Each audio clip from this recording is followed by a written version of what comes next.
नमस्कार, आदाब। Crime petrol सतर्क के ब्लैक हेडलाइंस अध्याय के आज के एपिसोड में आप सबका स्वागत है। कुछ अपराध और अपराधी इतने घिनौने होते हैं कि उनके लिए पब्लिक, पुलिस और मीडिया सबके दिलों में गुस्से और नफरत के अलावा और कुछ नहीं होता। साल 2019 में एक ऐसा ही केस सामने आया था। अरे ऐसे दरिंदों को तो जनता के हवाले कर देना चाहिए। हम इनको सबक सिखाएंगे। क्यों चाहिए कोर्ट, क्यों चाहिए पुलिस? हमारे बीच ना हो, आगे ला देंगे। फांसी दो इनको।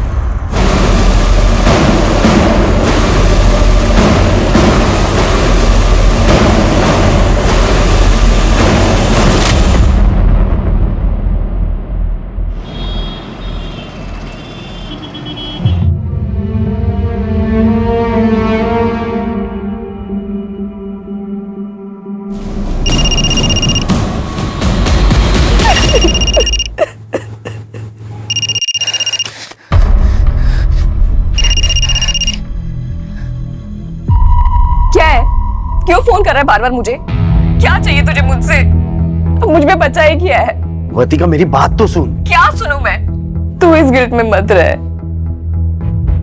मेरे किसी कर्मों का फल मिल रहा होगा मुझे। बहुत घिन आ रही है मुझे अपने आप से। मुझे नहीं रहना जिंदा। वर्तिका प्लीज, तू है ना कोई भी उल्टा सीधा कदम मत उठाना। मेरी बात मान, हम लोग पुलिस के पास चलते हैं। क्यों तू बार बार एक ही बात बोल रहा है? राहुल देख, मैं तुझे बोल रही हूँ कि दोबारा फोन मत करना। अरे हेलो हेलो वर्तिका।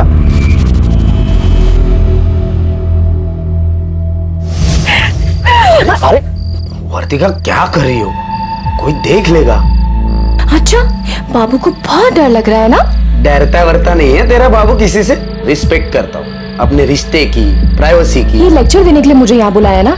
जाओ, मैं बात नहीं करती। सुनना वर्तिका, सुनो तो। क्या है? चल शादी कर लेते, फिर तू हमेशा मेरे साथ रहेगी, ठीक है? राहुल सोचना, अगर हम आगे चल के यूं साथ में रहेंगे ना तो ये चुप चुप के मिलने का फन कहाँ से आएगा? अच्छा, तो मेरे बाबू को फन चाहिए और नहीं तो शादी के पहले?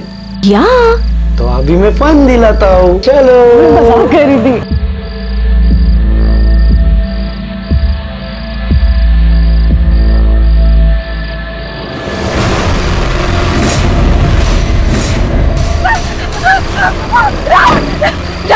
वर्तिका, वर्तिका छोड़ो उसे। कौन हो तुम लोग? वर्तिका, वर्तिका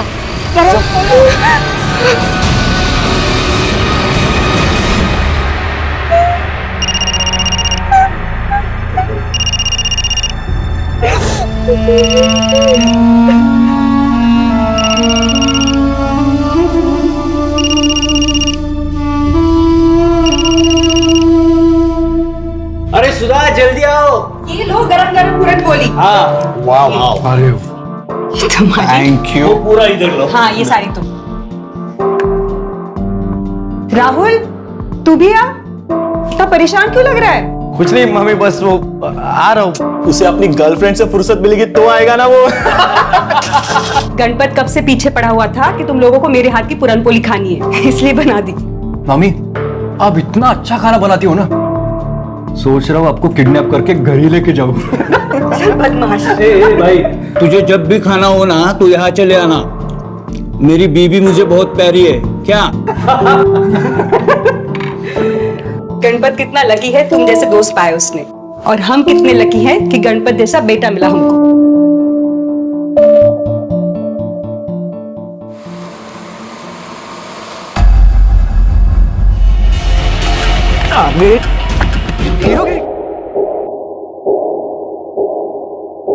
आई बघ ना, दादा का फोन नॉट रीचेबल आ रहा है। तू फिर से ट्राय कर। पता नहीं कहाँ रह गया ये। मैं तो तंग आ गई उससे। देवालाच माहिती काय काय करत असतो हा। लग रहा है क्या फोन? नहीं लग रहा। कहा था तू? हे काय? तू फिर से मारपीट करके आया? आई यार, अभी तू फिर से शुरू मत कर। फिर से शुरू मत कर मतलब? हाँ, तू रोज का मारपीट करके आता है। तुझे अपनी बहन और आई की थोड़ी भी फिक्र नहीं है। और कल तूने उस सुखी को मारा, क्यों करता है तू ऐसा? मेरा बस चलता ना तो मैं उसकी जान ले लेता। ऐसा क्या किया उसने? बेटा मत निकालो घर से बाहर, मत निकालो, मैं पाँव पड़ती हूँ। नहीं बेटा। सुखी, पागल हो गया तू? क्या कर रही है? देख अमित, ये मेरे घर का मैटर है, तू बीच में मत पड़। अच्छा, अब समझ में आ रहा है। इस कल आई हुई औरत को देखकर तेरी लार टपक रही है ना? बीवी है वो मेरे। देख रहा है तू? तेरे जैसे जलील बेटे को पीटता हुआ देखकर भी उसे दर्द हो रहा है। देख शुक्री, एक बात याद रख, ये खोली है ना काकी के नाम पर है। तूने दोबारा अगर इसे घर से बाहर निकालने की कोशिश भी की ना, तो अपनी पूरी जिंदगी जेल में गुजारने के लिए तैयार रहना। वो माँ बेटे की बीच की बात है, तुझे क्या करना है तू अपना देखना। आई, तुला नाही माहित काय झालंय, तू आज जा। तुझे तो बोलना ही बेकार है। ये जो सब कुछ चल रहा है ना, ये तेरी वजह से चल रहा है। देख इसे,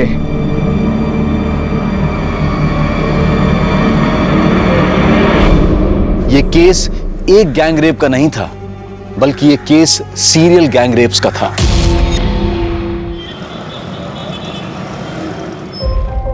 दादा, दादा, वो वीडियो डिलीट कर दिया है। दादा, सांग ना।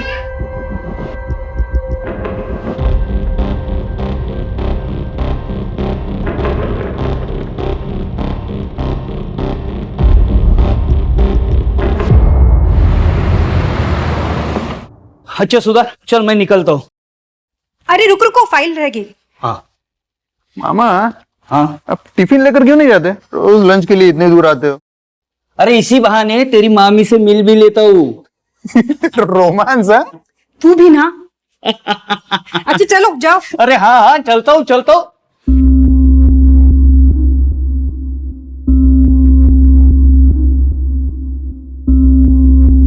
बाय।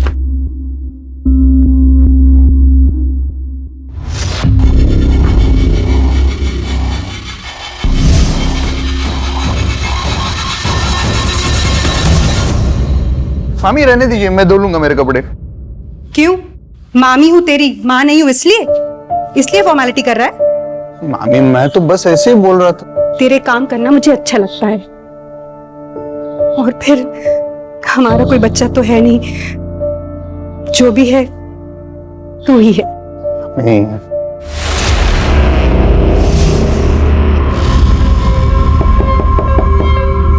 मैं देखता हूँ।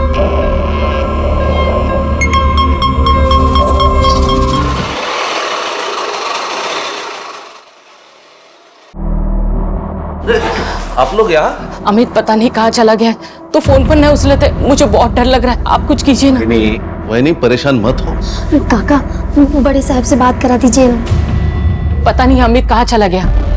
दादा ऐसे बिना बताए कभी कहीं नहीं जाते। 2 दिन से उनका फोन भी नहीं लग रहा है। कहाँ गया होगा?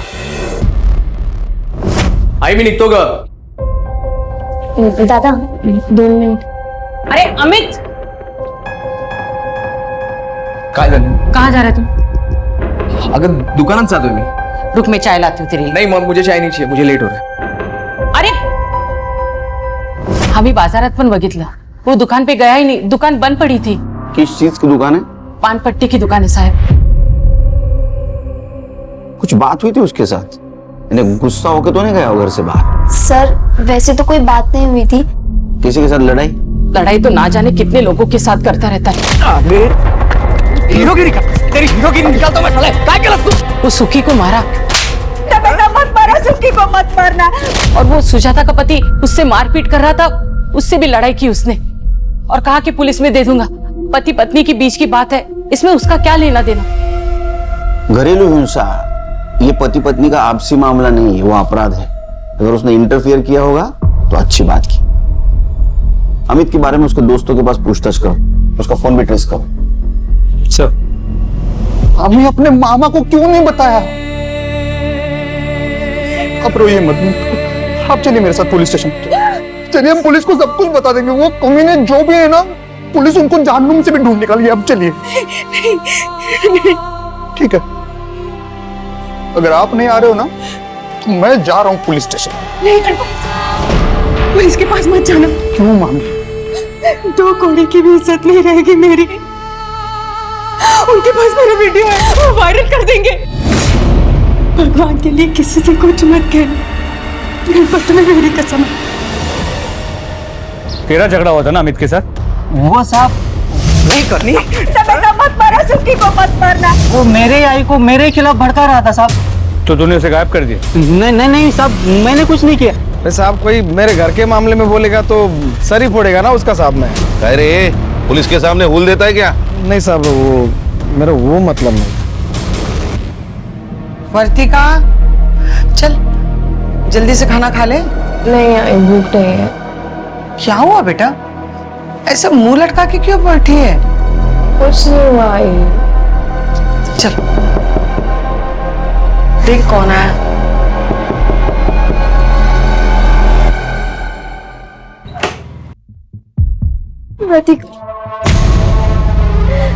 दादा को कुछ पता नहीं चल रहा, पता नहीं दादा कहाँ चले गए।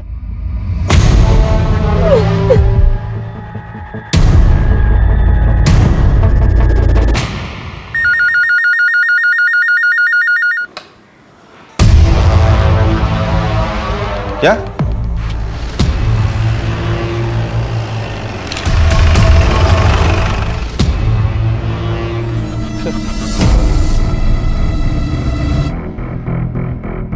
चलिए देख, ब्लड ट्रेल है, लगता है मर्डर यहाँ पे किया गया। फिर बॉडी को घसीट के वहां ले गए और जला दिया। आसपास के पुलिस स्टेशन में पूछताछ करो, कोई मिसिंग कंप्लेंट है क्या? अच्छा, आप लोगों को जरूर कोई गलतफहमी हुई, ये मेरा अमित नहीं है। डेड बॉडी के पास हमें ये 2 मोबाइल मिले। ये वाला मोबाइल तो भाई वाले मोबाइल जैसा। और दूसरा?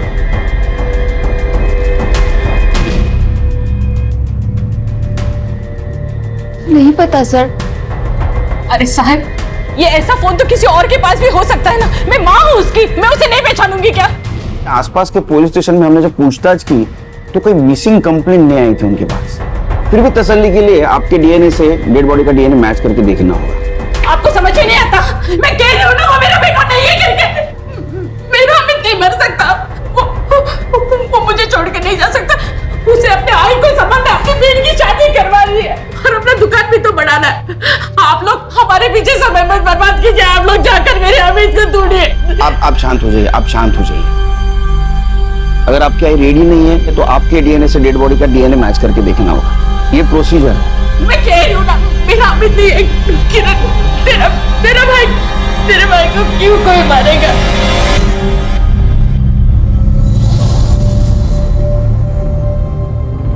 कब मिलेगी? तूने सुना नहीं है क्या? इंटरनेट फ्रेंड के ऊपर ज्यादा ट्रस्ट नहीं करते। क्यों? तुझे भरोसा नहीं है क्या मुझ पे? ऐसा कुछ नहीं है, मतलब इंटरनेट पर सब कितना गंद मचा रहे हैं। अच्छा, औरों में और मुझ में कोई फर्क नहीं है क्या? मैंने तेरे साथ वो किया है जो किसी ने नहीं किया। तू पागल है क्या? कुछ भी बोलता है। पागल तो हूँ, बस तेरे लिए।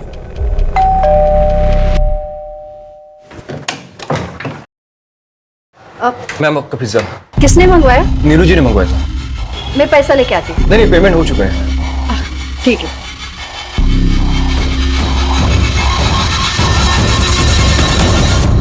सुना पागल है, कुछ भी बोलता है। नीलू बेबी, हाँ आपके लिए पिज्जा आया है। पिज्जा? मैंने तो मंगाया नहीं। आ गया तेरा पिज्जा। तूने भेजा? अच्छा, आप इसे यहाँ रख दो। Thank you. मैं जाऊँ? हाँ हाँ, आप जाओ।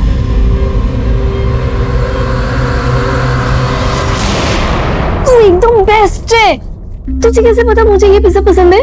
हाँ, मैं जानता हूँ तुझे पिज्जा बहुत अच्छा लगता है। एक बात तो है, तुझ में हिम्मत तो बहुत है। इतनी हिम्मत है कि पिज्जा की जगह पे वहां खुद आ सकता हूँ। तू तो रहने ही दे।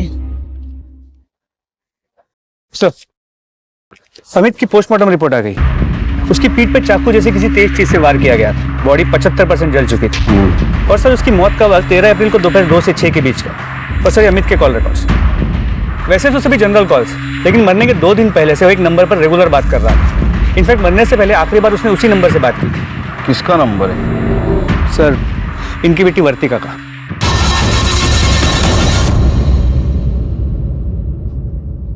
आप अमित को जानती हो?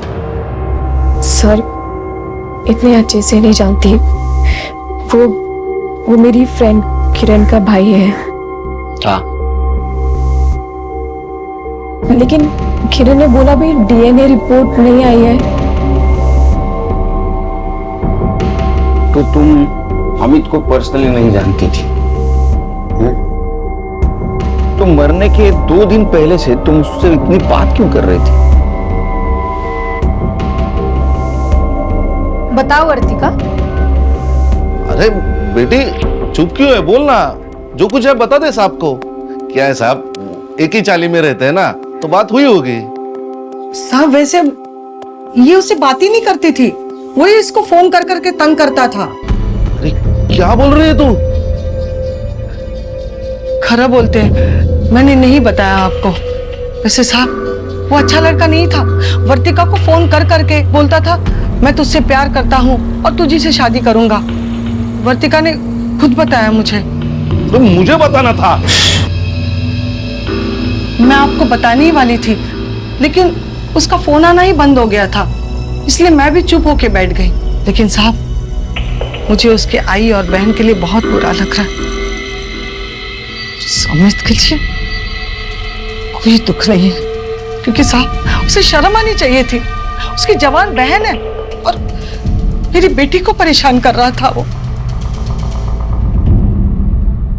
अच्छा सुन, मंडे को मैं कॉलेज आऊंगी तो तुझसे मिलने आऊंगी, ठीक है? तूने फिर से कुछ भेजा है क्या? तो जाके खुद देख लो।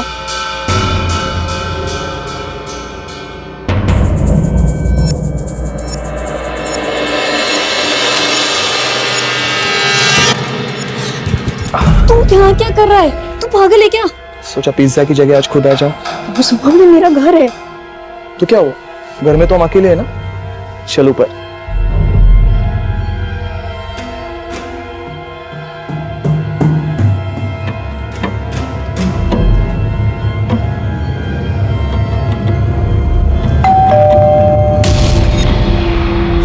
यार इस वक्त कौन आ सकता है?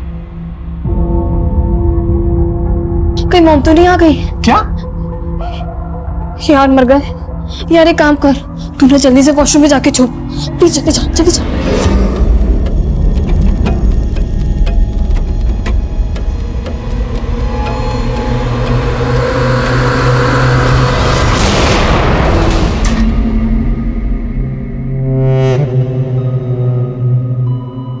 नीलू चल पुलिस स्टेशन। नहीं, उनके पास मेरे बिना कपड़ों वाले वीडियो से मेरे माँ बाप को पता चलेगा कि तू भी यहाँ था। तो नीलू मैं प्यार करता हूँ ना तुमसे। हाँ मैं बात कर लूंगा ना तुम्हारे माँ बाप से। क्या बात करेगा यार तू मेरे माँ बाप से? क्यों तू जबरदस्ती कर रहा है? वो लड़ा तुझे मुझे कहीं नहीं जाना है। तू जा यहाँ से, सो चला जा यार यहाँ से प्लीज। अकेला छोड़ दे।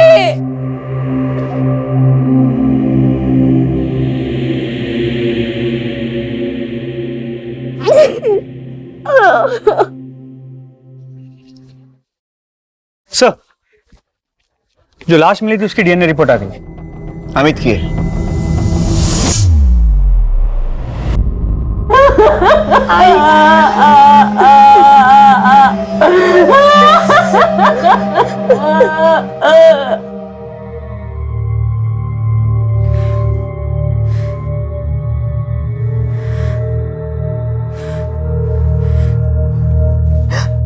कमजोर वो नहीं होते जो जिंदगी की लड़ाई में हार जाते हैं। कमजोर वो होते हैं जो लड़ने की कोशिश ही नहीं करते, और उनकी इसी कमजोरी का फायदा उठाते हैं अपराधी।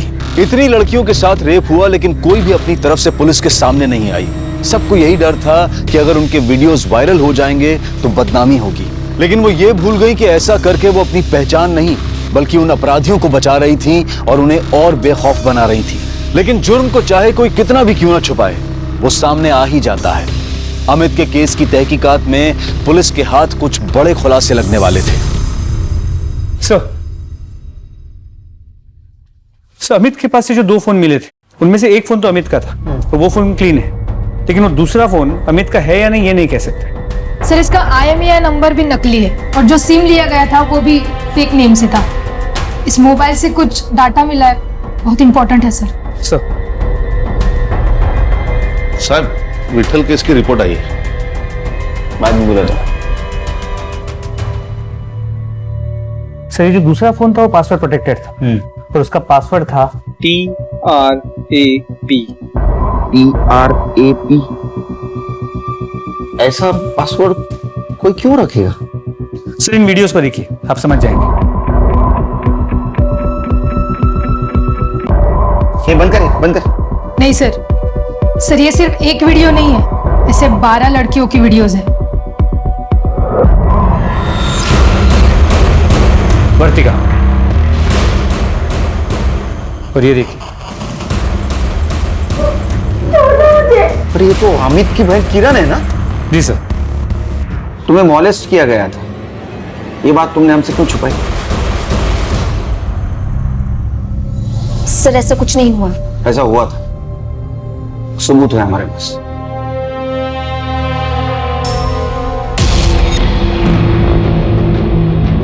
मुझे इस वीडियो के बारे में नहीं बात करना है सर। तो कम से कम ये तो बता सकती हो कि ये वीडियो तुम्हारे भाई के पास से जो फोन मिला उसमें कैसे है?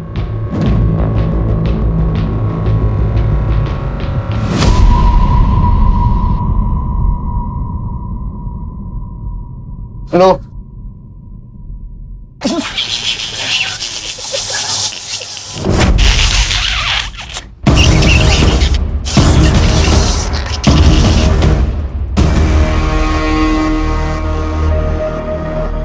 मामी कुछ नहीं, ये लोग ऐसे ही मस्ती करते रहते हैं हमेशा। मस्ती करने की तो उम्र है ना मामी।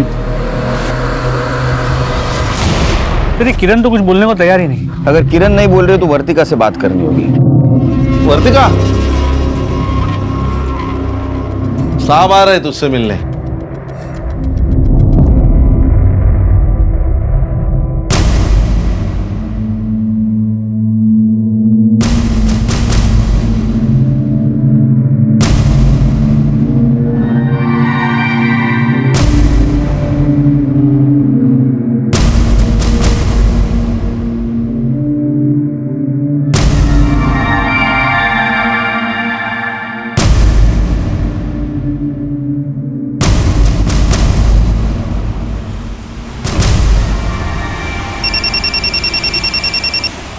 हाँ बोलो।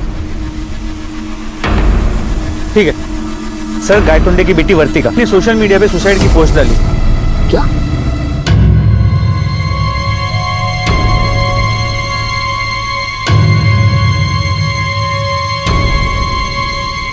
गायतोंडेला फोन करत रहा। शर्मा, लाई डिटेक्टर टेस्ट की रीडिंग मुझे मिल गई है। मुझे 2 दिन लगेगा सारे रीडिंग की टेस्ट करके एनालिसिस करने के लिए।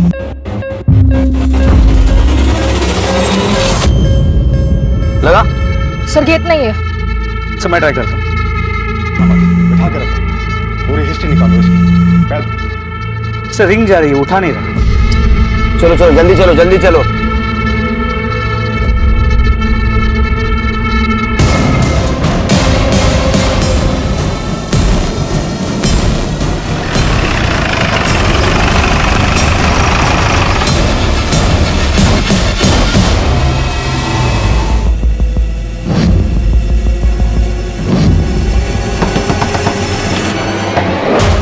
आ रहा।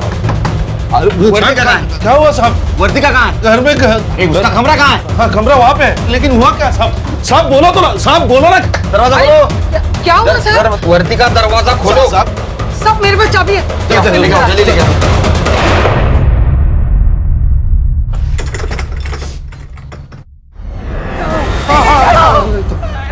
बेटा क्या कर रही थी?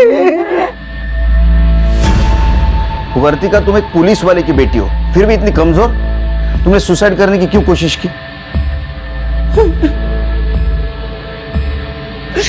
अच्छा ये बताओ, अमित के मोबाइल में तुम्हारा वीडियो कैसे आया? अमित के मोबाइल में तुम्हारा वैसा वीडियो कैसे आया?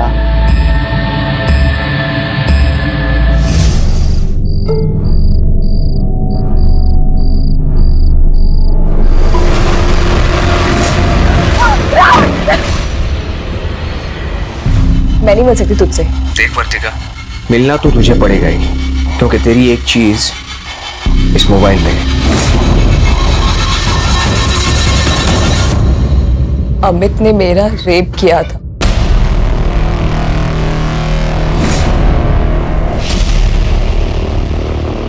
ये झूठ है, ये गलत है। झूठ तो तुम बोल रही। अगर तुम्हें तुम्हारे भाई पर लगा हुआ दाग हटाना है तो तुम्हें सच बोलना होगा।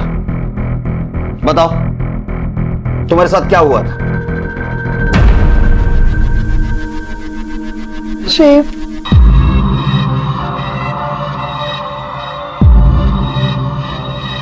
लो लो। मैंने दादा को सब कुछ सच बता दिया था। दादा को तो कुणाल पहले से ही पसंद नहीं था। दादा और कुणाल के बीच में लड़ाई भी हो गई थी। मोबाइल निकाल, मोबाइल निकाल, निकाल दो, निकाल दो मोबाइल दे। और दादा फिर उसका मोबाइल लेकर आए थे। उन्होंने उसमें मुझे मेरी वीडियो भी दिखाई। सर, उसमें वृतिका का भी वीडियो था। वृतिका राहुल की गर्लफ्रेंड है और कुणाल और राहुल बेस्ट फ्रेंड है। दादा बार बार कह रहे थे कि ऐसे कैसे हो सकता है, दोनों की गर्लफ्रेंड्स और दोनों के साथ एक ही जैसा रेप हुआ हो। दादा बार बार कह रहे थे कि पुलिस कंप्लेंट करो। ये पहले क्यों नहीं बताई तुमने बात? सर, वो लोग मुझे ब्लैकमेल कर रहे थे और कह रहे थे कि वो वीडियो वायरल कर देंगे। कितने लोग थे? 3 लोग थे। मैं वहां राहुल के साथ गई थी और तुमने हमसे झूठ क्यों बोला? क्योंकि अमित बार बार कह रहा था कि राहुल उन लड़कों के साथ मिला हुआ है। अमित, अब तो तेरे पास उसका फोन है ना, प्लीज वीडियो डिलीट कर दे। कम से कम अब तो चैन से जी पाऊंगी मैं। वर्तिका, अरे हम इसे डिलीट नहीं कर सकते, यही तो सबूत है। अभी इसी वक्त तू मेरे साथ पुलिस स्टेशन चल और पुलिस को सब कुछ बता दे। चल।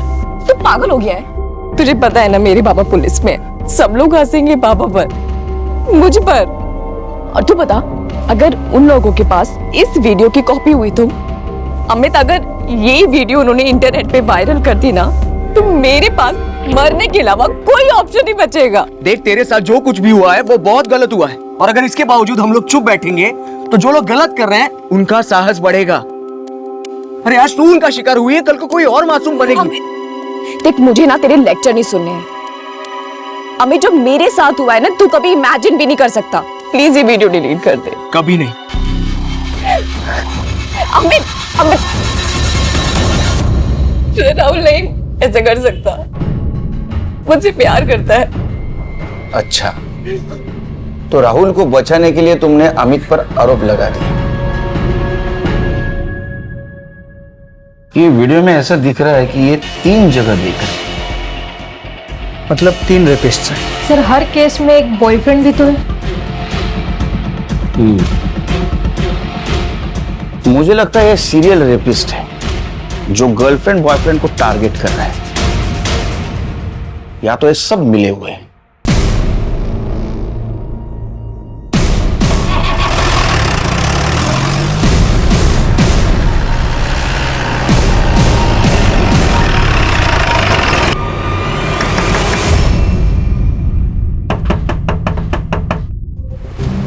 जी, कौन राहुल कहाँ है? ऊपर गणपत के रूम में। बात क्या है? चलो गाइस, देखते हैं इस बार कौन शिकार फंसेगा।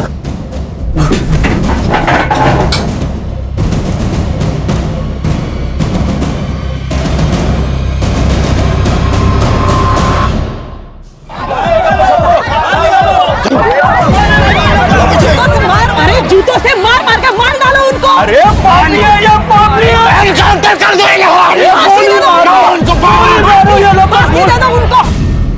ये। चला, कोणी कोणी काय काय कसं कसं केलं सांगा।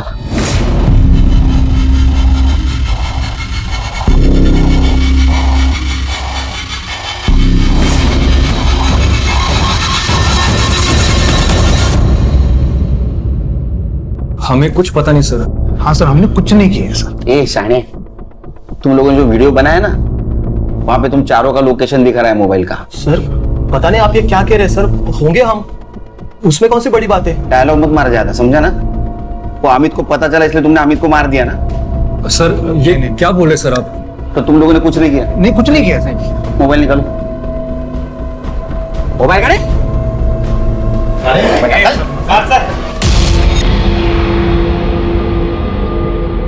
सर गैलरी लॉक्ड है। पासवर्ड?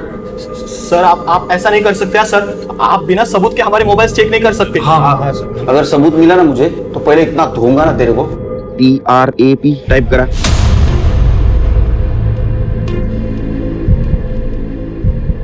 सर अनलॉक झाले। सर इसमें अलग अलग लड़कियों के बिना कपड़ों की वीडियोस है। सर इनमें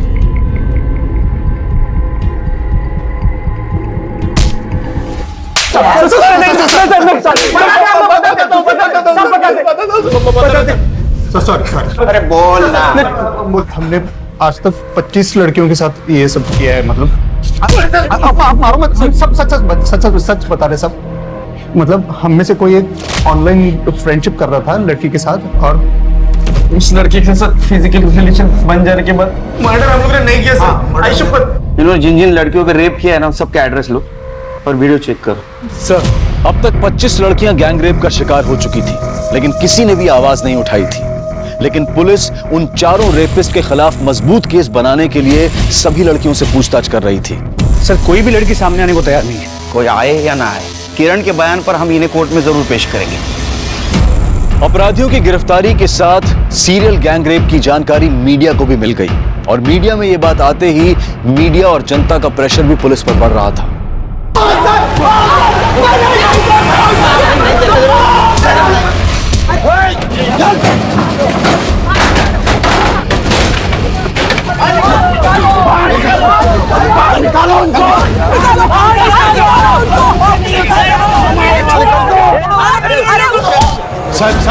साहब बाहर बहुत हंगामा हो रहा है। तो मेरा दिल तो कर रहा है इन कमीनों को सच में भीड़ के हवाले कर। नहीं सुनीता, पुलिस का काम है कानून की हिफाजत करना, कानून को हाथ में लेना नहीं। लेकिन सर इन्हें कोर्ट कैसे लेकर जाएंगे? कुछ भी हो 24 घंटे के अंदर इनको कोर्ट में पेश करना ही पड़ेगा। अरे ऐसे दरिंदों को तो जनता के हवाले कर देना चाहिए। हम इनको सबक सिखाएंगे। क्यों चाहिए कोर्ट, क्यों चाहिए पुलिस? हमारे बीच ना हो, आग लगा देंगे। फांसी दो इनको। अरे वो तो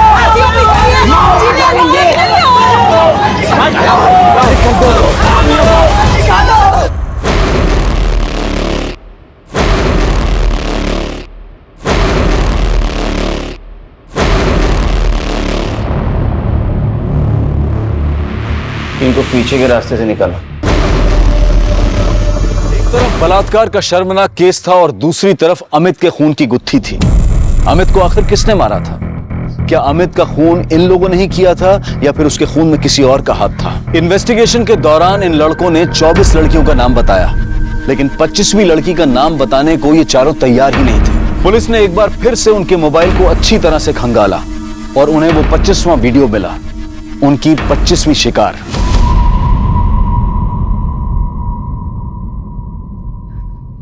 हाँ, मेरा रेप हुआ था, लेकिन मुझे कभी नहीं लगा था कि उन लड़कों में गणपत भी शामिल होगा।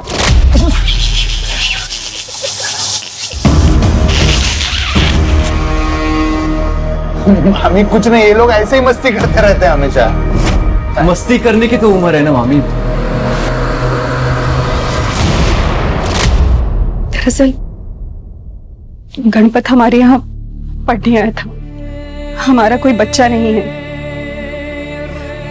उसे देखते ऐसा लगा जैसे बेटे की कमी पूरी हो गई।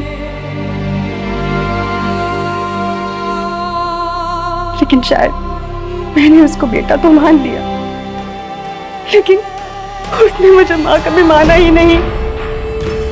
ये कब हुआ? 13 अप्रैल को 4 बजे।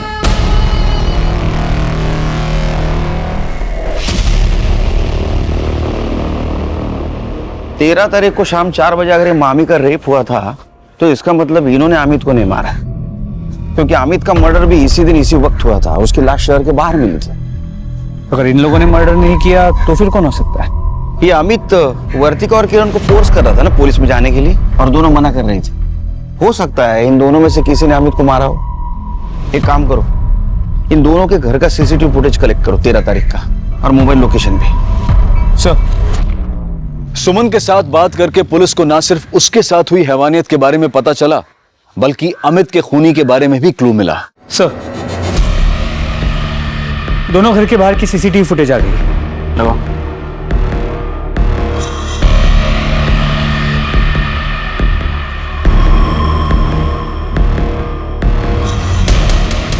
थोड़ा आगे बढ़ो। और ये तो कोई पुलिस वाला लगता है। जूम करो इसको।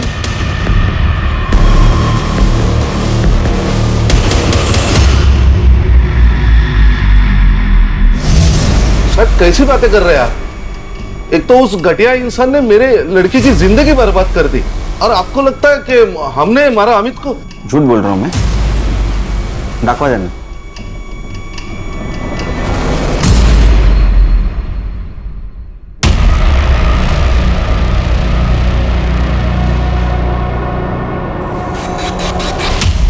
मैंने मारा। अरे क्या बोल रही है तू? मैंने मार दिया उसे। क्या करती साहब? वो मेरी बेटी के पीछे पड़ा हुआ था, मेरे घर तक पहुंच गया था। अगर अब भी तुमने मेरी बात नहीं मानी ना, तो मैं ये वीडियो वायरल कर दूंगा।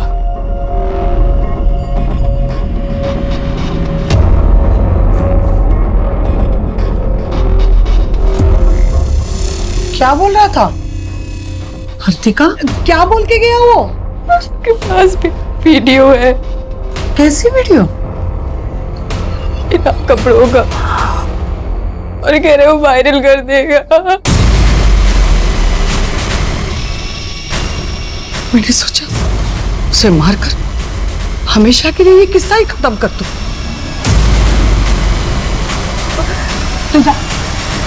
जानकर मैंने उसे वर्तिका के फोन से फोन किया और शहर के बाहर सुनसान जगह बुलाया। मैंने उसे मार डाला मैंने उसे। साहब, मुझे लगता मैंने कुछ गलत नहीं किया। बहुत गलत किया आपने। अमित एक अच्छा लड़का था, वो सबके बारे में अच्छा सोचता था। झूठ तो आपकी लड़की बोल रही थी। वर्तिका और किरण के अपराधियों को सजा दिलवाना चाहता था, लेकिन आपने सच्चाई जाने बिना उसको सजा दे दी, सजाए मौत। कुमुद को अमित के खून करने के लिए और कांस्टेबल सुनील को सबूत मिटाने की कोशिश करने के लिए सजा मिली। कुणाल, गणपत, सोहम और राहुल को 25 लड़कियों के साथ बलात्कार और उन्हें ब्लैकमेल करने के लिए सजा दी गई। इस केस को बहुत पहले से रोका जा सकता था, अगर एक भी लड़की ने निर्भय होकर पुलिस को अप्रोच किया होता। हम सबको और समाज को इन रेप विक्टिम्स को हिम्मत देनी होगी, ताकि वो बिना किसी शर्म के सबके सामने आए। हमें उन्हें यह विश्वास दिलाना होगा कि इसमें उनकी कोई गलती नहीं है, बल्कि उन दरिंदों का पर्दाफाश करने के लिए उन्हें सबके सामने आने की जरूरत है। प्यार, दोस्ती, ये सब बहुत खूबसूरत रिश्ते हैं, इसलिए किसी भी अनजान व्यक्ति के साथ ऐसा रिश्ता कायम करने से पहले उसके बारे में अच्छी तरह से जान लेना जरूरी है। अपनी प्रोफाइल पिक्चर पर अच्छी तस्वीर लगाने वाले हमेशा अच्छे नहीं होते हैं। आज क्राइम पेट्रोल ब्लैक हेडलाइंस में देखिए 2019 की एक ऐसी ब्लैक हेडलाइन जिसने पूरे देश को हिलाकर रख दिया। पुलिस वालों, काम करो! एक साथ अपराध के इस विभत्स रूप ने इस केस को ऐसे रंग दिए कि राजनीतिक गलियारों में भी हलचल मच गई। चारों तरफ धरने और नारेबाजी होने लगी, जिसने हिंसा का ऐसा रूप ले लिया कि चारों तरफ अशांति का माहौल पैदा हो गया।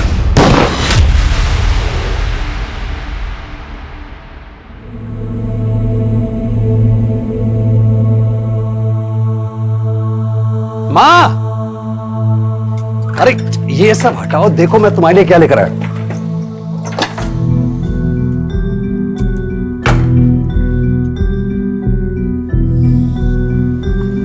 साफ दिखाई दिया? दिख रहा है ना साहब? साफ दिखाई दिया? एकदम साफ दिख रहा है। माँ, एक के बारे सुंदर ही लगचो, क्या हीरोइन लग रही हो माँ। पर ये तो महंगा दिख रहा है, इतना महंगा चश्मा क्यों लाया तू? माँ, तुमने सारी जिंदगी तो पाई पाई बचा के काट ली, अब बाकी बची हुई जिंदगी तुम अच्छी तरह से काटो, हमारे अच्छे दिन आने वाले हैं। माँ, मेरी शहर में स्कूल में नौकरी लग गई है। नौकरी? हाँ माँ। मेरा बच्चा।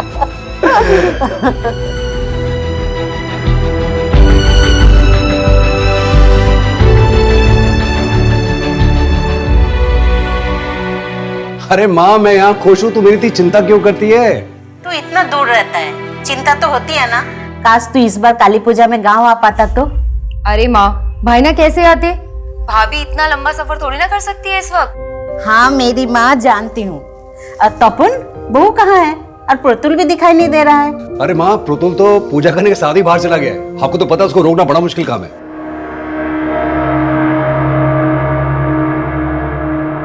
लो, बन गई तुम्हारी मूछे, जाओ। मुझे नहीं बना दानव वानव। बेटा, दानव तो लड़कों को ही बनना पड़ता है, और आप तो महादानव शुंभ हो। आपको डरना नहीं है, डराना है, गुस्से से ललकारना है।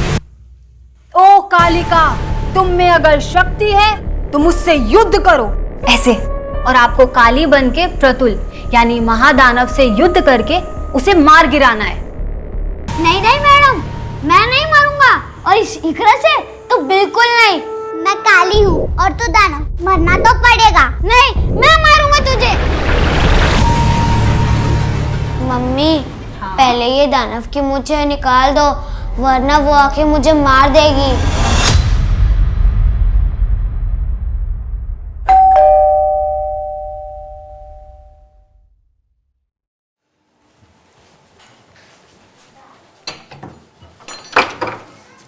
तो फिर से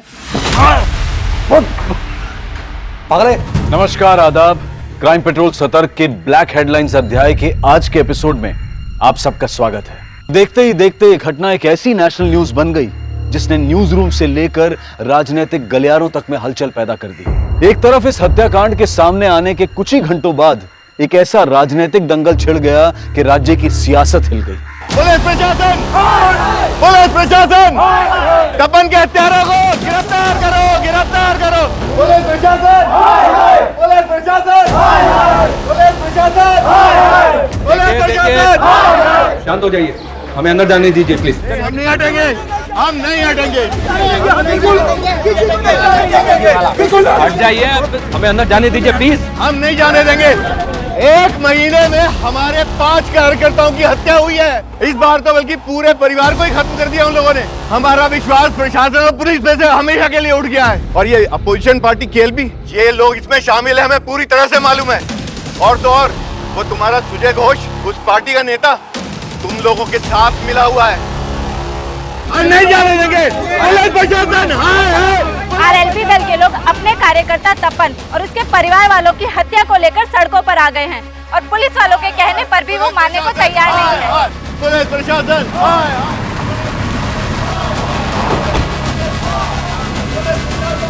जैन सर, इनको कंट्रोल करना बहुत मुश्किल हो रहा है सर। क्राइम सीन पे भी नहीं जाने दे रहे। इनमें कोई तपन की फैमिली वाला भी है? नहीं सर, उसकी माँ और बहन गांव में रहते हैं, अभी तक पहुंचे नहीं है।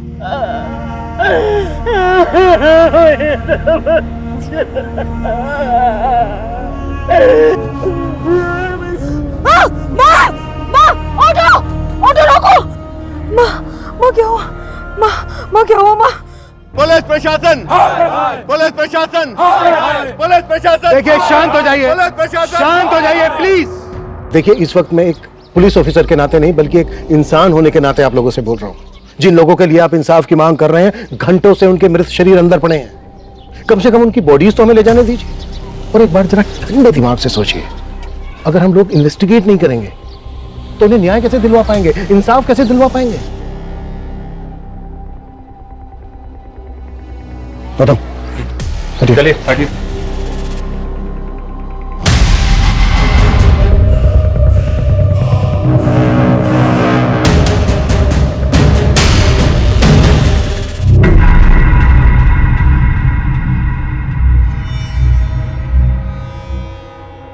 Wow, it's killing. ये होती है असली बिरयानी की खुशबू। अरे आप बिरयानी टेस्ट कीजिए, वो और भी ज्यादा किलिंग है। वाओ, इसका टेस्ट तो इतना अच्छा है ना, शब्द ही नहीं मिल रहे मुझे तारीफ में। अरे क्या हुआ, आप ठीक है? कुछ नहीं, आपकी बिरयानी मेरे बच्चे को भी बहुत पसंद आई। किक मार रहा है अंदर।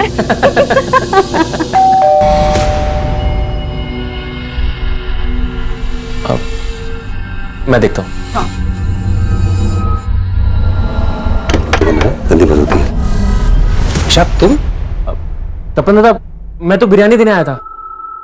अरे प्रतुल बेटा, तुम तो बड़े अच्छे लग रहे हो, मुझे लगा के हैं। नाना बच्चे नहीं बुरे होते हैं, आप तो मुझे बुरा ही बोलोगे। इकरा के पापा जो हो। प्रतुल, अंकल से ऐसे बात नहीं करते ना। प्रतुल, प्रतुल। अच्छा मैं चलता हूँ। तपन दादा, आप और प्रतुल भी बिरयानी टेस्ट कीजिएगा। हाँ, खुदा हाफिज। खुदा हाफिज।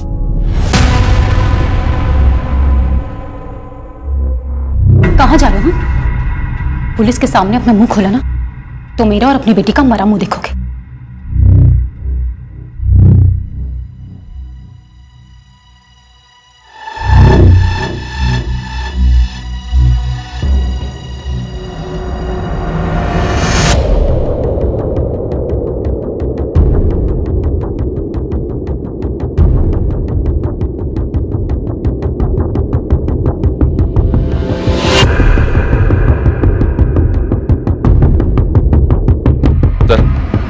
घर में फोर्स एंट्री के साइन नहीं मिले सर। 3 मर्डर्स हैं, किलर शायद 1 से ज्यादा होंगे और मेन दरवाजे से ही घर के अंदर आए होंगे। तपन और इसकी बीवी के मर्डर्स काफी ब्रूटल। और यहाँ इनके बच्चे को देखो। जो किलर तपन की प्रेग्नेंट बीवी के घर पर इतनी बेदर्दी से वार करता है, वो बच्चे को सिर्फ गला दबाकर मारता है। आखिर चल क्या रहा होगा किलर के दिमाग में? ये आरएलपी पार्टी वाले तो इन मर्डर्स को राजनीतिक रंजिश ही बता रहे हैं सर। इन लाशों का हाल देखकर तो गहरी रंजिश लग रही है। ऐसा लग रहा है कि एंगल पर्सनल रहा होगा।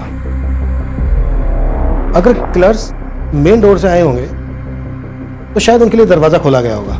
मे बी तपन की फैमिली की जान पहचान वाले रहे हों। गौतम, आसपास पता करवाओ, शायद कल रात किसी ने किसी को आते जाते देखा हो। सर।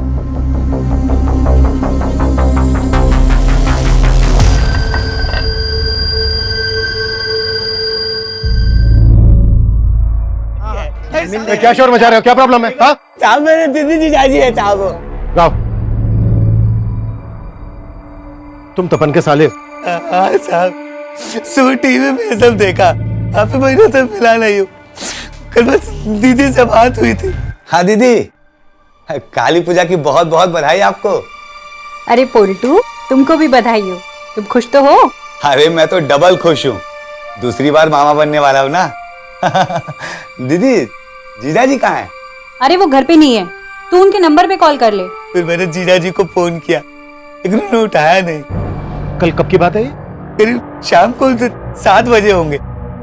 तपन की माँ और बहन कहाँ है? वो आ ही रहे थे साहब, लेकिन जीजाजी की माँ रास्ते में बेहोश हो गई।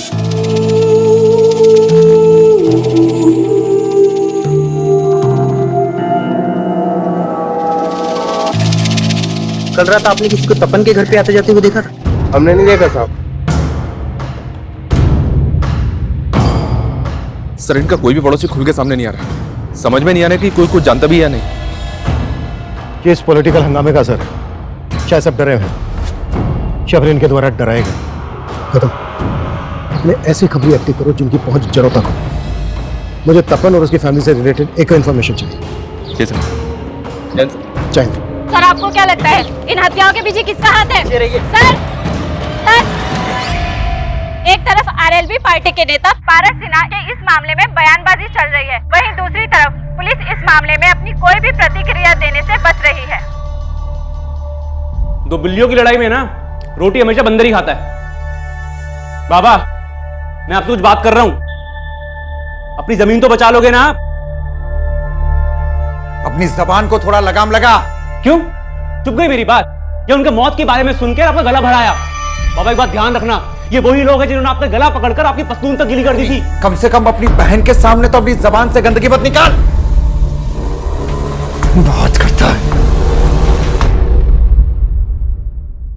ये तपन और संगा की कॉलेज टीम है। जिन जिन के साथ भी इन दोनों की बात हुई थी, उन सबको बुला के इंक्वायरी करो। सर।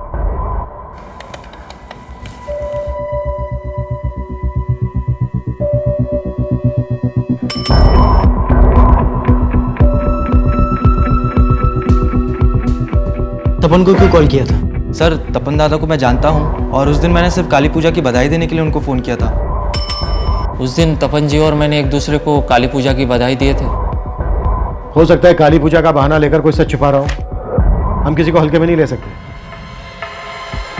तपन और संगा के कॉल रिकॉर्ड्स में जितने लोग भी हैं उनको इन्वेस्टिगेट करो। तुमने बताया कि कत्ल वाले दिन तपन की माँ की भी तपन से बातें हुई थी। जी सर, लेकिन तपन की माँ और बहन से हमारी बातचीत नहीं हो पाई है। हालांकि तपन की माँ को हॉस्पिटल से छुट्टी मिल गई है, पर वो लोग अभी काफी सदमे में हैं सर। लेकिन हमारा उनसे बात करना भी बहुत जरूरी है, हो सकता है हमें उनसे कोई हिंट मिल जाए। तपन एक स्कूल में क्लर्क था, तो आरएलबी पार्टी से कैसे जुड़ा? डिटेल्स निकलवा रहा हूँ सर, अपने खबरी काम पे लगे हुए हैं। एक तरफ तपन के परिवार की हत्या को लेकर सियासी तूतू में बढ़ रही थी, और वहीं दूसरी तरफ पुलिस को लग रहा था कि तपन उस राजनीतिक दल का कार्यकर्ता ही नहीं था जिस दल के कुछ लोग इस सारे मुद्दे को इतना तूल दे रहे थे। हत्यारे को फांसी दो, फांसी दो, हत्यारे को फांसी दो, फांसी दो। हमारी पूरी हमदर्दी है उस परिवार के साथ, लेकिन आरएलबी पार्टी की यह गलत रवैया इस राज्य का माहौल खराब कर रहा है। तो क्या राजनीतिक षड्यंत्र की आड़ लेकर इन हत्याओं के असल मकसद को दबाया जा रहा था? और अगर ऐसा था तो वो असल मकसद क्या था?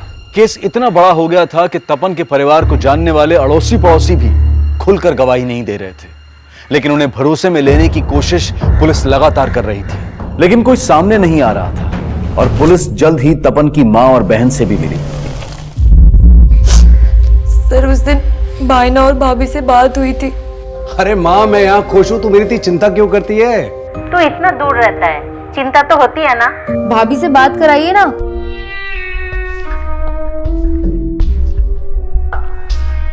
सागा, हाँ क्या हुआ? माँ का फोन है, बात करना चाहती है। अरे माँ कैसी हो आप? और उर्मी क्या चल रहा है? अरे भाभी, ये तो हमें पूछना चाहिए आपसे कि आप कैसे हो, अच्छे हो ना? हाँ एकदम बढ़िया हूँ। लेकिन आप लोग ये बताओ, इस बार हम लोग गाँव नहीं आ पाए तो आप लोग भी नहीं आए? अरे अगले महीने तो आना ही है ना तेरी डिलीवरी पे, इसलिए सोचा सीधा तभी आए। मगर क्या मालूम था कि एक ही झटके में सब कुछ। देखिए, लोगों का कहना है कि तपन और उसकी फैमिली की हत्या के पीछे पॉलिटिकल मकसद है, लेकिन क्या आप लोगों को भी ऐसा ही लगता है? सर भाईना ने हमें कभी बताया ही नहीं कि वो आरएलबी पार्टी के लिए भी काम कर रहे थे। 5 साल पहले तो वो इसलिए शहर गए थे क्योंकि वहाँ पे उनकी एक स्कूल में नौकरी लगी थी। माँ, मेरी शहर में स्कूल में नौकरी लग गई है। नौकरी? हाँ माँ। मेरा बच्चा। और फिर तपन भाईना भाभी और प्रतुल के साथ शहर चले गए। अच्छा, शहर में या फिर यहाँ गांव में क्या तपन की किसी से कोई ऐसी दुश्मनी थी जो उसकी मौत की वजह बन सकती है?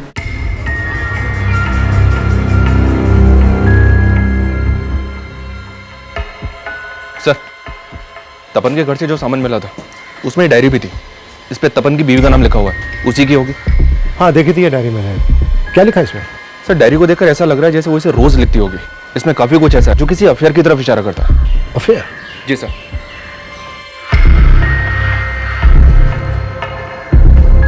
हमारे रिश्तों में वो गर्माहट नहीं रही। कभी तुम मुझे गलत समझते हो, कभी मैं तुम्हें। सागा, हाँ क्या हुआ?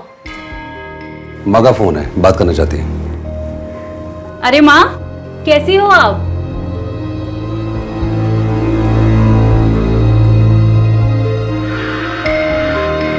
ना कभी तुम कुछ बोल पाते हो और ना कभी मैं।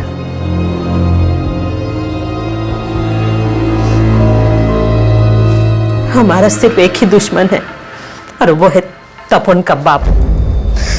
उसने मुझे सालों पहले ही छोड़ के दूसरी शादी कर ली। मैंने बच्चों को किसी तरह बड़ा किया, इसलिए तपन बचपन से ही अपने बाप से नाराज था। जब वो पढ़ लिख गया तो उसने अपने हक के लिए उन पे केस कर दिया और इससे उनकी दूसरी बीवी का बेटा और भी तिल मिला गया। मेरे बाप का जो भी है ना वो मेरा है। तेरा बेटा तेरे पति से नहीं मुझसे पंगे ले रहा है। समझा देना उसको कि केस वापस ले ले, वरना उसका वो हाल करूंगा कि कहीं मुंह दिखाने लायक नहीं रहेगा वो। क्या लगा रहे हैं? इधर क्या बात कर रहा है? इधर बात करना है। तू इधर आया कैसे? तेरी हिम्मत कैसे हुई? धमकी दे रहा, धमकी दे रहा। लगा यार। तपन भैया, भैया मारेगा, लगे यहाँ से। और तुम्हारा केस ना कोर्ट में जाएगा, वो फैसला करेगा तुम्हारा। तुमने मेरी माँ को जो भी परेशानी दी है ना, सबकी कीमत चुकानी पड़ेगी। लगे जा, देख लूंगा तेरे को मैं।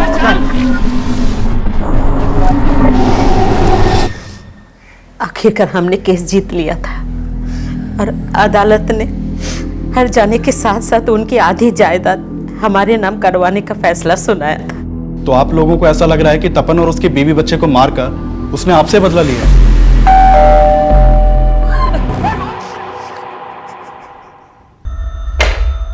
ये डायरी पढ़ने के बाद तो यही लगता है कि तपन और संगा की जिंदगी में सब कुछ ठीक नहीं होगा, और अगर इसकी वजह अफेयर है तो किसका अफेयर? क्या उसके आने से हमारे फासले बढ़ गए या फासलों की वजह से कोई हमारे दरमियान आया? तपन और संगा की जिंदगी में अगर कोई तीसरा था तो वो किससे ताल्लुक रखता था, तपन से या संगा से? ये क्लियर नहीं है। उन दोनों के कॉल रिकॉर्ड से भी कोई हिंट नहीं मिला है कि अगर उन दोनों में से किसी का अफेयर होगा तो किससे होगा। इनमें से जिसका भी अफेयर था उसका परिणाम इतना घातक कैसे हो गया कि पूरे परिवार को इतनी बेदर्दी से मार डाला गया? इस पोस्टमार्टम रिपोर्ट के मुताबिक तपन के शरीर पर 13 बार हुए, संगा के शरीर पर 16 बार थे और उनके बेटे को सिर्फ गला दबा के मार डाला। काफी अटपटा है ये। इस केस में जो भी एंगल सामने उभर कर आए हमें उन सब पर काम करना होगा। क्या पता कब कौन सा एंगल वजह बनकर सामने आ जाए। जी सर। हाँ मानिक बोलो। सर एक नया एंगल सामने आया है और ये तपन के पिता से जुड़ा हुआ है। तपन के पिता?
सीख ले।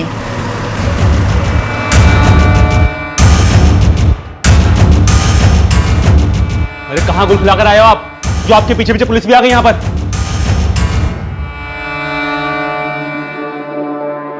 अरेंदु साहब, सब तो बोल रहे हैं कि उनको केएलबी पार्टी वालों ने मार दिया और आप हम पर शक कर रहे हैं। आरएलबी पार्टी वाले सही बोल रहे थे। आप लोग केएलबी पार्टी वालों को बचाने के लिए हमें फंसाओगे। चुप, बिल्कुल चुप। बहुत ज्यादा बोलता है ना तू। अभी अगर सच नहीं बोला ना तूने तो यही धुलाई होगी तेरी। साहब जब कुछ किया ही नहीं तो आपकी धुलाई के डर के मैं कोई झूठ को थोड़ी स्वीकारूंगा। साहब माना कि पहले भूल हो गई थी, लेकिन कोर्ट के आदेश के अनुसार मैंने अपना आधा हिस्सा दे दिया था उन्हें, पर वो तपन पूरी जमीन हड़पना चाहता था। पूरी जमीन? हाँ साहब, पूरी जमीन। जमीन बिकी नहीं थी, आधा हिस्सा उनका था। तपन ने लाखों की कीमत पर वो जमीन बटाई पर दे दी और सारा पैसा खुद हजम कर गया। 20 साल पहले छोड़ा था ना आपने हमें, और 20 साल से अकेले के लिए खा रहे, तो अगले 20 साल हमारे, फिर बेच के कर लेंगे हिस्सा। ऐसा मत बोल। अरे बेटी भी आनी है मुझे। तो मुझे भी अपनी बहन भी आनी है। साहब उसने पाई पाई को तरसा दिया था, पर हम कोर्ट नहीं गए, ये सोच के कि मिलजुल के रास्ता निकाल लेंगे। और जब रास्ता नहीं निकला तो खत्म कर दिया उसने? नहीं साहब, वो तो शहर में थे, और जब ये कांड हुआ तो मैं और मेरा बेटा तो गांव में थे। तो किसे भेजा था उसको मारने के लिए? साहब हमने किसी को मारने के लिए सुपारी नहीं दी साहब, पर मेरे बाप ने क्या किया मुझे नहीं मालूम। साहब मैं मानता हूं कि लखन गर्म दिमाग का है, पर उसने क्या किया ये मुझे नहीं मालूम। ऐसा नहीं बोलेगा ये। सर, अरे साहब, नहीं। अपोजिशन पार्टी केएलबी, ये लोग इसमें शामिल है, हमें पूरी तरह से मालूम है। वहीं पुलिस को तपन से जुड़े ऐसे कई पर्सनल एंगल मिल रहे थे जो इन हत्याओं की वजह बन सकते थे, और इन्वेस्टिगेशन का ये दोहरा मापदंड पुलिस की चुनौतियां और भी ज्यादा बढ़ा रहा था। तो दोनों बाप बेटे कुछ नहीं कर रहे हैं, इन्होंने खुद मारा है, सुपारी दी है, सब पता करता हूँ। मर्डर्स इतने ब्रूटल थे, किसी ना किसी पड़ोसी ने कुछ ना कुछ देखा सुना तो जरूर होगा। क्या अभी भी कोई कुछ नहीं बोल रहा है? जी नहीं सर, लेकिन अभी माहौल को शांत हुआ है, फिर से ट्राई करते। तपन का बाप बोल रहा था कि तपन सारी जमीन की बटाई के पैसे खुद रख लेता था। तपन यहाँ एक स्कूल में क्लर्क था, पार्ट टाइम इन्वेस्टमेंट स्कीम बेचता था। इतने भर से 5 साल के अंदर शहर में उसने अपना घर बना लिया। गांव की जमीन जायदाद वैसी की वैसी। कहीं उधारी का मामला तो नहीं है? कम सर तपन के स्कूल में पूछताछ की तो कुछ बातें पता चली है। सर उसके स्कूल में एक टीचर है मिताली, जो तपन के बेटे को ट्यूशन भी पढ़ाती थी। और सर इस मिताली का तपन के घर पर काफ़ी आना जाना था। और सर लोगों से पता चला है कि इस मिताली और तपन में काफ़ी अच्छी बातचीत थी। रहती कहाँ है मिताली? सर ये मकदीर नगर में कहीं किराए के मकान में रहती है। जिस अफेयर के एंगल को हम ढूंढ रहे हैं, कहीं वो मिताली और तपन से तो नहीं जुड़ा है? इस एंगल को लेकर हमें तपन की माँ, बहन और संगा के भाई से बात करनी चाहिए। गौतम, तुम मिताली से मिलो और तुम इन सबसे बात करो। ये कैसी बात कर रहे हैं साहब? तपन और संगा के बीच कोई तनाव नहीं था। हो सकता है कि ऐसा कुछ हो लेकिन आपको पता ना चला हो। अच्छा, आपको कुछ अंदाजा है कि उनके बीच कुछ? नहीं सर, मुझे कभी ऐसा लगा ही नहीं कि उनके बीच में कोई तीसरा भी होगा। जीजा जी का कुछ ऐसा होता तो दीदी मुझसे छिपाती नहीं। ये भी तो हो सकता है कि तुम्हारी दीदी का कोई पास्ट हो। क्या उनका किसी के साथ कुछ? नहीं सर, ऐसा कुछ नहीं था।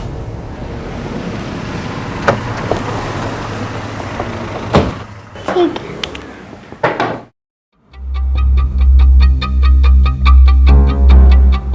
सर, काली पूजा वाले दिन ही मैंने आखिरी बार तपन जी और प्रतुल को देखा था। मैं काली हूँ और तू दानव, मरना तो पड़ेगा। नहीं, मैं मारूंगा तुझे। उठो बेटा, उठो, आप उठो। उठो उठो उठो। ये क्या कर रहे बेटा? मुझे घर जाना है। फिर वो प्रतुल को ले गए और अगली सुबह उन सबके मर्डर का पता चला। देखिए, हमें पता चला है तपन और संगा का रिलेशन ठीक नहीं चल रहा था। आपका तो उनके घर भी आना जाना था। इसकी हिंट तो होगी आपको? नहीं सर, मुझे तो कभी ऐसा कुछ नहीं लगा। जब भी उनके घर जाना होता था दोनों खुश ही लगते थे। प्रतुल ने जब से आपकी क्लास ज्वाइन की है ना, बहुत अच्छा कर रहा है। अच्छा तो करेगा ही। आपने टीचर जो ऐसी चूज की है। ठीक है, जरूरत पड़ी तो हम आपसे दोबारा बात करेंगे। सर, एक मिनट। सर, तपन जी आरएलबी पार्टी में कितना एक्टिव थे ये मैं नहीं जानती, लेकिन वो समाज सेवा में हमेशा आगे रहते थे। सर, हमारे स्कूल के पास सरकारी ज़मीन का एक हिस्सा बड़े टाइम से खाली पड़ा हुआ था और एक कम्युनिटी के लोग उस पर अपना कब्जा जमाना चाहते थे। तपन जी, आजकल ये लोग रोज़ यहाँ इकट्ठा हो जाते हैं। आखिर चक्कर क्या है? मुझे खबर मिली है कि ये लोग इलीगल तरीके से जमीन को हथियाने की कोशिश कर रहे हैं, जो मैं होने नहीं दूंगा। अरे बच्चों की जगह ही है। मैं कोर्ट में इनके खिलाफ पिटीशन दायर करने वाला हूँ। सर, उनके पिटीशन डालने की वजह से ही कोर्ट के आदेश पे वो ज़मीन म्यूनिसिपल कॉर्पोरेशन को दे दी गई। तो मतलब आप कहना चाहती हैं उन लोगों ने तपन के परिवार को? हो सकता है। उनका नेता उस्मान बड़ा ही दबंग आदमी है। हो सकता है उसको पता चल गया हो कि वो पिटीशन तपन जी ने ही फाइल की थी। सर, मिताली की बात सही निकली कि तपन ने उस्मान और उसके कुछ आदमियों के खिलाफ पिटीशन फाइल की थी। ये उस्मान तपन के घर के नजदीक ही रहता है। मानी को भेजा है उस्मान को बुलाने के लिए।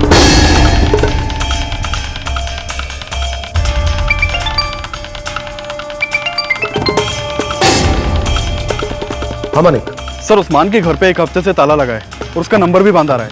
सर, उस्मान को जानने वाले कुछ लोगों से मैंने बात की, वो भी नहीं जानते कि उस्मान है कहाँ पे। नजर रखो उन पर। वो जरूर जानते होंगे कि इस वक्त उस्मान कहाँ है और उस्मान के लिए लुकआउट नोटिस जारी करना।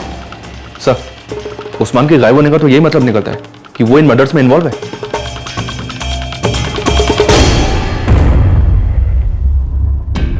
इस केस में हम अफेयर वाले एंगल को भी रूल आउट नहीं कर सकते।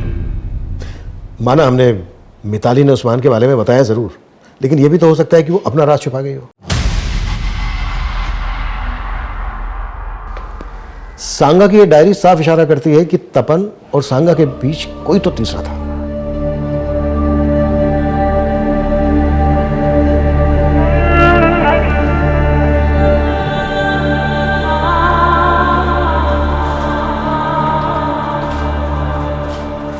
कहाँ भाग रही थी? जब तक लॉज का बिल नहीं भर देती ना, तो यहाँ से नहीं भाग सकती है। मैंने कहा ना मेरे पास पैसे नहीं है। मेरी किस्मत मारी गई थी जो उसके कहने पर मैं यहाँ आके रुकी। उसने कहा था कि काली पूजा की रात वो यहाँ आ जाएगा, पर अभी तक नहीं आया। काली पूजा से 15 दिन हो गए हैं और 15 दिन के मुझे पैसे चाहिए, समझी? बंद करो इसकी खिदमत। कोई जरूरत नहीं है फालतू बिल बढ़ाने की, समझे? और निगरानी रखना। सर, मैंने तपन और उसकी बीवी के बैंक ट्रांजैक्शन चेक किए। 2 महीने पहले तक उनके अकाउंट में काफी पैसा था, लेकिन अब उनके अकाउंट में काफी कम पैसा है। और एक बात, संगा के अकाउंट से सुब्रतो बनर्जी के अकाउंट में लगातार हजारों रुपए ट्रांसफर हो रहे थे। ऐसा क्या है जो एक हाउसवाइफ इसके अकाउंट में इतना पैसा ट्रांसफर कर रही थी? है कौन ये? इसके बैंक अकाउंट के थ्रू मैंने इंक्वायरी की तो पता चला कि इसने हत्या से कुछ ही दिन पहले अपना अकाउंट क्लोज करवाया था। जो नंबर इसने अकाउंट से लिंक किया हुआ था वो भी बंद है, जो एड्रेस दिया हुआ था वहां से भी घर खाली कर चुका है। हो सकता है सर ये वही तीसरा हो जिसके साथ संगा का अफेयर था।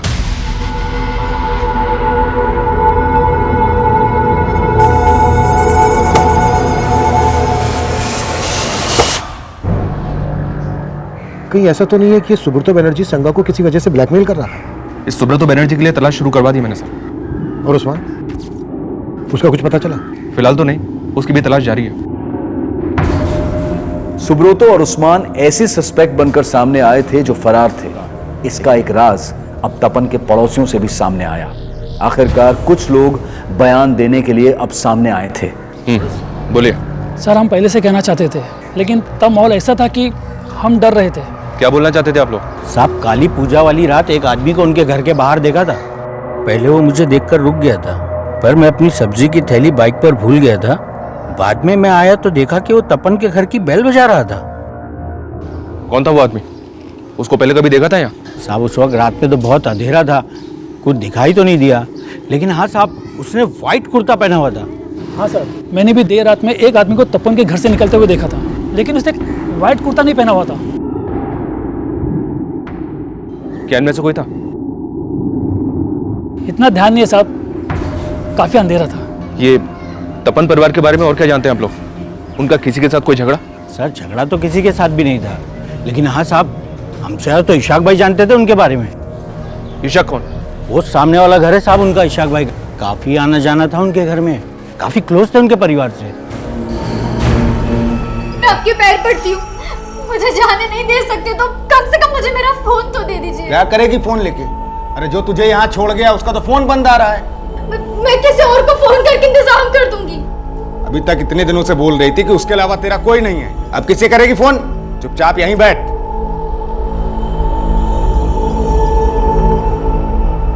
हमने उस दिन भी आप लोगों से बात की थी, आपका इतना मेल जोल था उनसे, फिर भी आपने हमें कुछ नहीं बताया।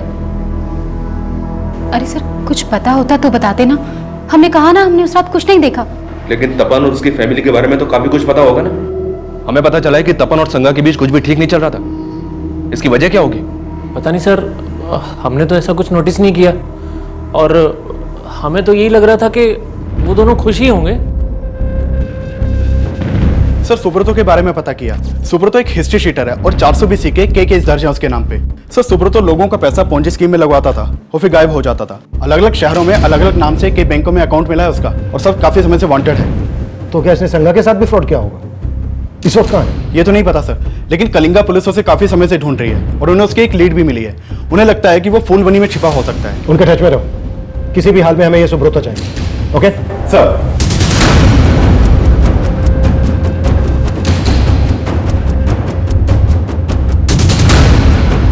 सर, अगर अफेयर का एंगल है तो शायद ईशा के तबस्सुम में से भी किसी का तपन या संगा से अफेयर हो सकता है। जिन दो आदमियों को पड़ोसी ने देखा था, उनकी आइडेंटिटी पता करने पर ज्यादा जोर दो। उन लोगों ने उसे ठीक से नहीं देखा था सर, फिर भी ट्राई कर रहा हूँ स्केच बनवाने के लिए। तपन के घर के बाहर देखे गए अनजान आदमी का स्केच बनवाने की पुलिस ने कोशिश तो की, लेकिन जो स्केच बनकर सामने आया उसको पहचान देना नामुमकिन नजर आ रहा था। सर, उस्मान के बारे में पता चला। ये उस्मान इशाक की बीवी तबस्सुम का दूर का रिश्तेदार भी है।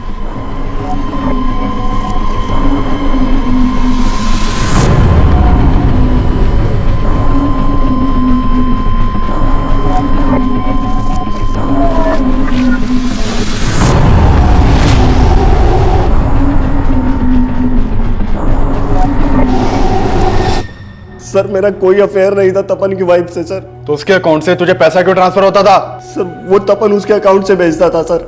सर, मैं ऐसे बकरे तलाशता रहता था जो मेरे जाल में फंस जाए।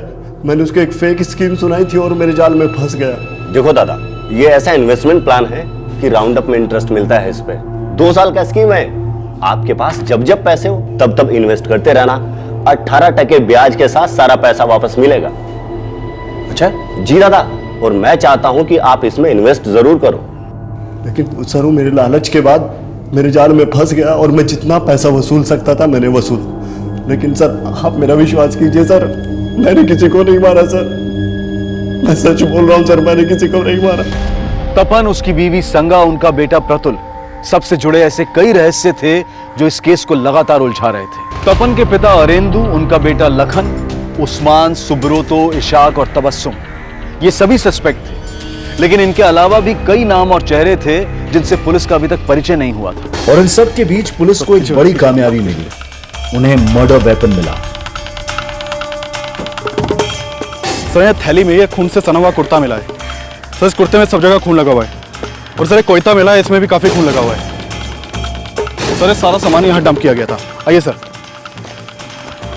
सर इस सब सामान को इस थैली के अंदर डाल के इस पत्थर के पीछे यहाँ डंप किया गया था। सर ये आदमी सुबह यहाँ से जा रहा था, इसने ये थैली देखी और हमें इन्फॉर्म किया। सर ये जगह तपन के घर से ज्यादा दूर नहीं है। एक विटनेस ने बताया था कि हत्या वाली रात को एक आदमी व्हाइट कुर्ते में तपन के घर के बाहर देखा गया था। ये कोयता मर्डर वेपन हो सकता है सर। उस रात एक आदमी व्हाइट कुर्ता पहनकर तपन के घर के अंदर गया, तो फिर से और जो घर से बाहर निकला उसने नीले रंग की कमीज पहनी हुई थी। हो सकता है ये कोई दो नहीं बल्कि एक ही आदमी हो जो अपने साथ कपड़े लेकर गया और मर्डर करने के बाद उसने कपड़े चेंज कर लिए और फिर व्हाइट कुर्ता और कोयता लाकर इस पत्थर के पास डंप कर दिया। आसपास पता करवाओ, शायद काली पूजा की रात को उस किलर को किसी ने यहां पर ये सब डंप करते हुए देखा हो। Okay sir.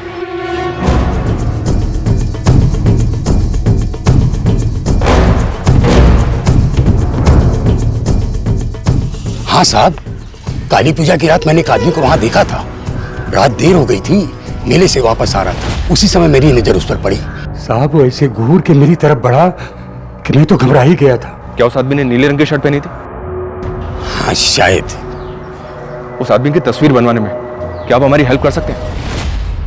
सुजोय जी, आरएलबी पार्टी के 5वें कार्यकर्ता की हत्या, वो भी उनके पूरे परिवार समेत। हमारी पूरी हमदर्दी है उस परिवार के साथ, लेकिन आरएलबी पार्टी की ये गलत रवैया इस राज्य का माहौल खराब कर रहा है। लेकिन उनके इल्जाम आपकी पार्टी पर नहीं, सीधे आप पर हैं। उनका आरोप एकदम मिथ्या है। हम लोगों ने ऐसा कोई गलत काम किया ही नहीं। वो लोग ऐसे तपन और उसकी फैमिली के मर्डर्स को लेकर तो ऐसी राजनीति हो रही है जैसे तपन आरएलबी पार्टी में कोई बहुत बड़ा नेता था। और सोशल मीडिया की वजह से तो इतनी अफवाह फैल गई है कि पूरा का पूरा शहर जल उठा है। सर ये तपन स्कूल में क्लर्क होने के साथ साथ लोगों को इंश्योरेंस और इन्वेस्टमेंट स्कीम्स भी बेचा करता था। इसने आरएलबी पार्टी के कई लोगों को ऐसी स्कीम्स बेची थी, इसलिए पार्टी दफ्तर में इसका आना जाना था। लेकिन मैं जब पार्टी नेता पारस सिन्हा से मिला तो उसने बोला तपन ने हमारी पार्टी ज्वाइन की थी।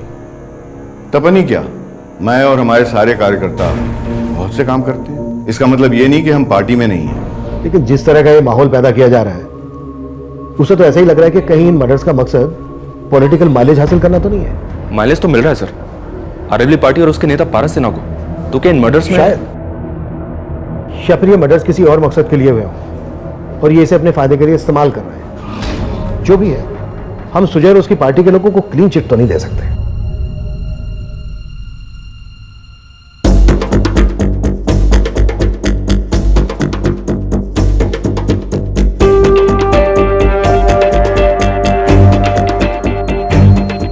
ये स्केच उन स्केचेस से अलग है जो तपन के पड़ोसी ने बनवाए थे। सर एक मिनट, सर ये आदमी कहीं देखा देखा लग रहा है। हाँ सर, इसे तो हमने पूछताछ के लिए बुलाया था।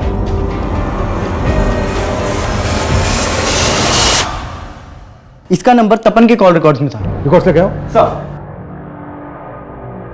ये देखिए सर, इसका नाम बादल है।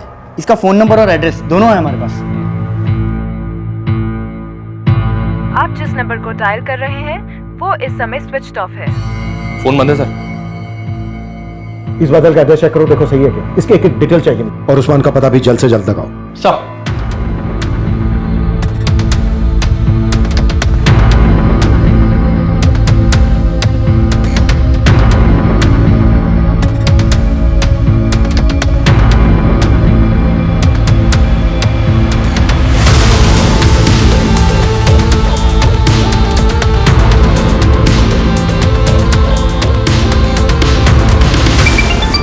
हाँ गौतम बोलो। सर बादल के घर पे भी ताला लगा हुआ है। और एक बात, आसपास इंक्वायरी की तो पता चला कि बादल पास के गांव की एक लड़की को भी भगा ले गया था। लड़की भगा ले गया था? पता करो इस लड़की का इसके इससे कोई कनेक्शन है क्या?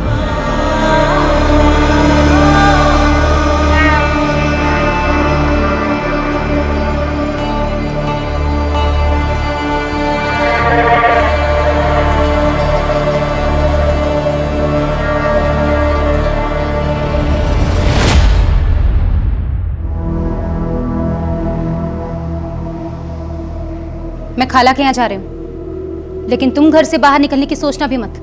इकरा। जी अम्मी। तुम्हारे अब्बू घर से बाहर निकले तो फौरन मुझे फोन करना।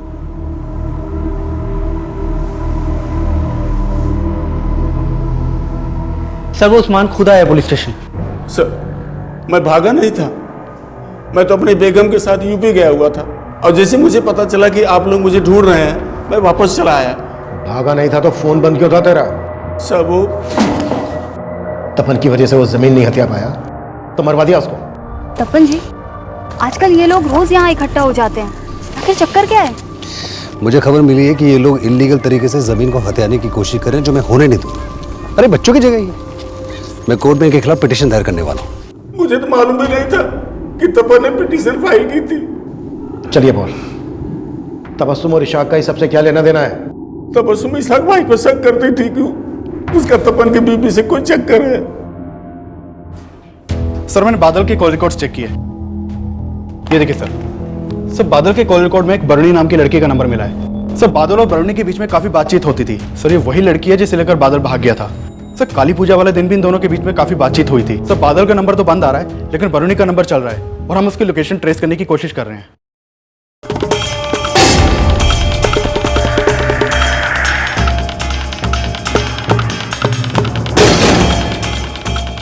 देखिए मुझे अभी से ले जाने दीजिए, मेरे पास अभी पैसे नहीं है। मैं आपको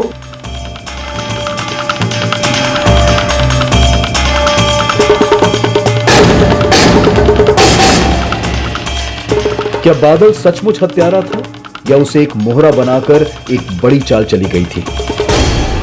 साहब मैं मानता हूं कि मेरी बीवी मुझ पे शक करती है, लेकिन साहब हमारा कोई अफेयर नहीं था। मैं उनको बोलता भाभी था लेकिन मानता बहन जैसी था साहब। लेकिन तबस्सुम तो तुझ पे शक करती थी, तो क्या उसने उस्मान को बोल के? नहीं साहब नहीं, तबस्सुम पे मुझे शक नहीं है, लेकिन हाँ उस्मान पे मुझे पूरा शक है साहब, क्योंकि वो जिस जमीन पर कब्जा करने वाला था ना, उसके बारे में तपन दादा को मैंने ही बताया था, जिसके बाद तपन दादा ने पिटीशन फाइल की थी। तो ये बात बताने के लिए तो पहले क्यों नहीं आया? हाँ साहब मैं तो बताने के लिए आने वाला था, लेकिन वो तबस्सुम ने रोक लिया साहब। अच्छा, पहले बोलता है कि तबस्सुम पे शक नहीं है, फिर बोलता है कि तबस्सुम उस्मान को फंसा रही है। कहीं ऐसा तो नहीं उनको फंसा के इस कांड को तू ही करके निकल गया? नहीं साहब ऐसा कुछ नहीं है साहब। साहब मैं कसम खाता हूँ ऐसा कुछ नहीं है साहब। साहब मैं बरुणी से बहुत प्यार करता हूँ, उससे शादी करने के लिए पैसे बचा रहा था, और कुछ पैसों से 2 इन्वेस्टमेंट प्लान लिए थे तपन से, जिसके लिए हर साल 24,000 देने पड़ते थे। पहले साल तो उन्होंने पैसे लेकर रसीद दे दी थी, लेकिन इस साल जब मैंने दूसरे 24,000 की किस्त दी तो उन्होंने रसीद नहीं दी, बोला बाद में दूंगा। तपन दादा आपने रसीद नहीं दिया था मेरा। अरे तुम मुझे क्या रास्ते में रसीद के लिए रोक रहे हो बार बार? तुम्हारे पैसे लेके मैं भाग रहा हूँ क्या? जब भी रसीद मांगता हमेशा टालते। कुछ दिनों के बाद मैं फिर से उनके घर पे गया।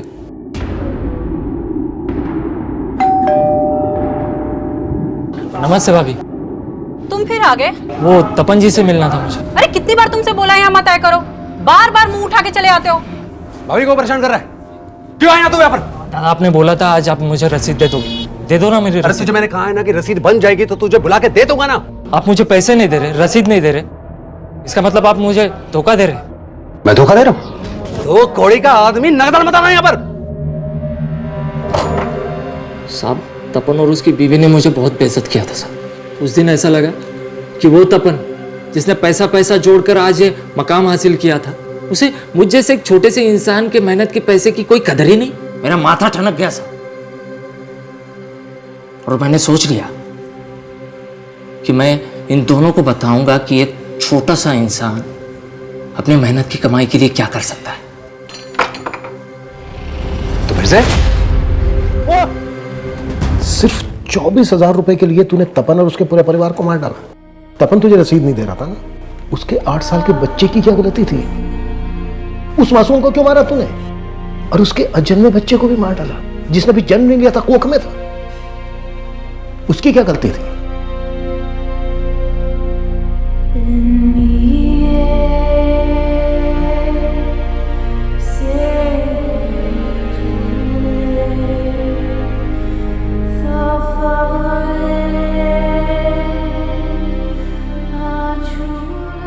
जिस सरगर्मी से इस केस की शुरुआत हुई थी, उतना ही सहमा हुआ इसका अंत था। सिर्फ 24,000 रुपए की एक रसीद को लेकर हुई कहासुनी ऐसी जघन्य हत्याओं की वजह बन गई। पर तपन और सांगा के बीच जिस तीसरे इंसान को तपन और सांगा के तनाव की वजह समझा जा रहा था, उस बारे में पुलिस को कुछ भी नहीं मिला था। अपने परिवार को एक बेहतर जिंदगी देने के लिए तपन ने उम्र भर संघर्ष किया, और जैसा कि मिताली की कहानी के नायक के साथ हुआ, एक समय के बाद तपन को भी कामयाबी की चाबी मिल ही गई। लेकिन समय के साथ उसकी परछाई में ऐसी सेंध लगी कि वो बादल के लिए नायक से खलनायक में तब्दील हो गया। यह खुलासा जितना चौंकाने वाला था, उतने ही चौंकाने वाले थे वो दावे जिनको लेकर बड़े बड़े भ्रम फैलाए गए और आरोप प्रत्यारोप का विभत्स खेल खेला गया। ये ऐसी ही भ्रांतियां हैं जो किसी बेकसूर को मॉब लिंचिंग का शिकार बना देती हैं। कहीं पत्थरबाजी तो कहीं आगजनी। ये भ्रांतियां हमारे समाज को भटका रही हैं। इसलिए हमेशा ऐसी भीड़ का हिस्सा बनने से बचें जहां पर तर्क वितर्क का नहीं, सिर्फ कुतर्क का हल्ला मचता हो। अब मैं अनूप सोनी आपसे विदा लेता हूं। फिर मुलाकात होगी क्राइम पेट्रोल सतर्क के ब्लैक हेडलाइंस अध्याय में एक और नए केस के साथ। और याद रखें, क्राइम और आपके बीच में सिर्फ इतना फर्क है कि आप कितने सतर्क हैं। सतर्क रहें, सुरक्षित रहें। जय हिंद। इस तरह के और भी एपिसोड देखने के लिए हमारे चैनल को सब्सक्राइब करें और बेल आइकन दबाना ना भूलें।